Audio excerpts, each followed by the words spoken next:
नमस्कार। इन खबर में आपका स्वागत है। आज पूर्व प्रधानमंत्री अटल बिहारी वाजपेयी का जन्म दिवस है। मोदी सरकार इसे सुशासन दिवस के रूप में मना रही है और भी दलों के नेता उन्हें अलग अलग रूपों में याद कर रहे हैं। लेकिन हम ये बताना चाहते हैं कि कैसे पत्रकार से राजनेता बने अटल बिहारी वाजपेयी और अंदर उनके कूट कूट करके लोकतंत्र भरा था, जो अपने चिर परिचित प्रतिद्वंदी यानी कि राजनीतिक विरोधी इंदिरा गांधी के घर जाने से भी उनको नहीं रोक सका, तब जब इंदिरा गांधी को लेकर के देश भर में नफरत थी। 25 दिसंबर 1924 को ग्वालियर में जन्मे। प्रारंभिक शिक्षा उनकी वहीं पे हुई। बाद में डीएवी कॉलेज कानपुर से उन्होंने राजनीति विज्ञान में एमए किया और फिर उन्होंने जो पहला कदम रखा वो पत्रकारिता में रखा। राष्ट्रधर्म, 5 जन और वीर अर्जुन में काम किया।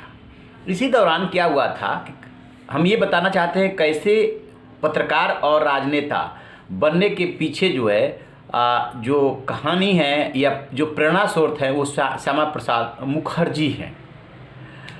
तो इसी दौरान श्यामा प्रसाद मुखर्जी कश्मीर जाना चाहते थे और कश्मीर में परमिट सिस्टम था। परमिट सिस्टम उस समय ये व्यवस्था थी कि यदि बाहर का कोई व्यक्ति जाता था तो उसके जाने नहीं दिया जाता था और उसके पास जो है एक पहचान पत्र होना चाहिए और एक तरह से परमिट जारी किया जाता था। उसके आधार पर ही वो जा सकता था।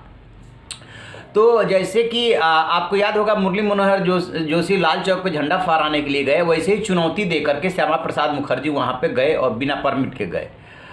अटल बिहारी वाजपेयी बाहैसियत पत्रकार उनके साथ गए थे। वहाँ पे उनको गिरफ्तार कर लिया गया श्यामा प्रसाद मुखर्जी को। तो ये लोग वापस लौट आए। वापस लौट आने के बाद इन्होंने रिपोर्ट किया। तो जब ये वापस लौटने लगे तब श्यामा प्रसाद मुखर्जी ने कहा था कि जाओ वाजपेयी, जाओ और जा कर के दुनिया को बता दो कि हम जो है बिना परमिट के यहाँ पे पहुँच गए हैं। लौट करके आ गए। इसके बाद श्यामा प्रसाद मुखर्जी, सबको पता है कि वापस नहीं लौटे और उनकी डेथ हो गई थी जेल में ही। तो उस घटना ने अटल बिहारी वाजपेयी को एक मजबूत पत्रकार के रूप में उभरने का मौका दिया कि नहीं, मैं लिखूंगा, मैं कुछ करूंगा।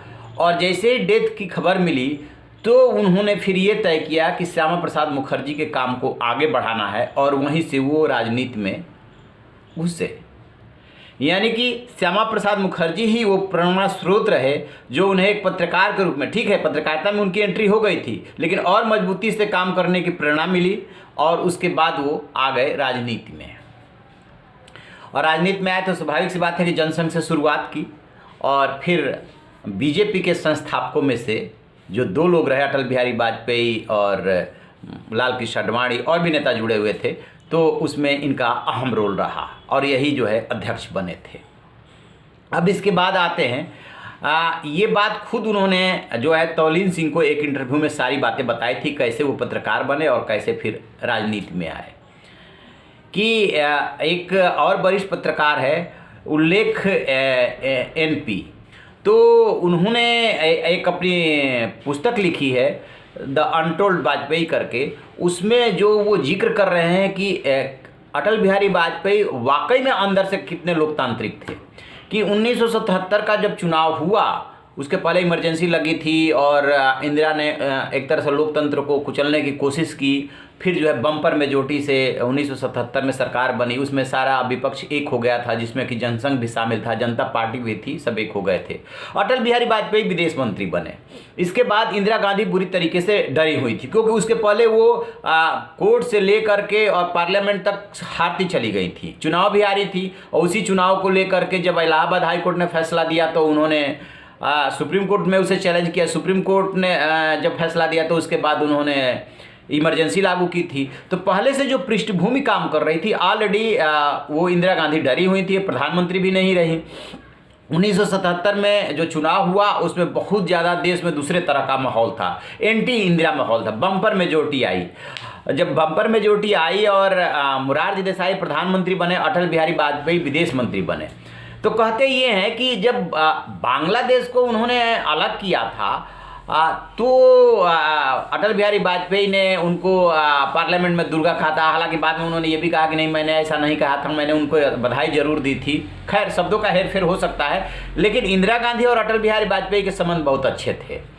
तो 77 में जो है विदेश मंत्री बनने के बाद अटल बिहारी वाजपेयी सीधे मंत्री पद की शपथ लेने के बाद सोच विचार करके अपने प्रधानमंत्री मोरारजी देसाई को विश्वास में लेके, मोरारजी देसाई इस बात के लिए तैयार नहीं हो रहे थे, बहुत उनसे रिक्वेस्ट किया और उसके बाद इंदिरा गांधी के वो घर गए और इंदिरा गांधी को समझाया और ये उनको आश्वस्त किया कि ये लोकतंत्र है जिसमें विपक्ष की भी अपनी भूमिका होती है, दूसरों की बात सुनी जाती है, दूसरों को कहने दिया जाता है और हम आपको आश्वस्त करने के लिए आए हैं कि ये सरकार कोई भी बदले की भावना से कार्रवाई नहीं करेगी। क्योंकि उस समय ये लग रहा था जैसे ही ये सरकार बनी थी कि जरा से उकसावे पे भीड़ जो है अटैक कर सकती है उनके घर पे और उनके परिवार पे और उन पे।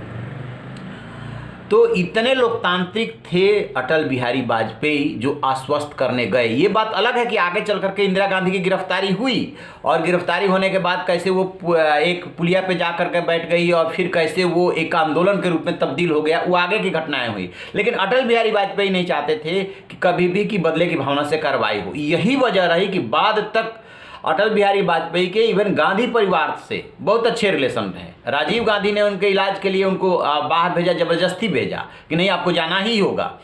तो अटल बिहारी वाजपेयी को श्रद्धांजलि यही होगी कि उनके जो लोकतांत्रिक विचार हैं, लोकतंत्र कैसे अंदर तक कूट कूट के भरा था। आज जो माहौल है और वहाँ जिस तरीके से सत्ता पक्ष और विपक्ष में मतभेद है और उस मतभेद को ऐसे ट्रीट किया जाता है जैसे कि एक दूसरे के दुश्मन हो, अटल बिहारी वाजपेयी से सीख लेनी चाहिए।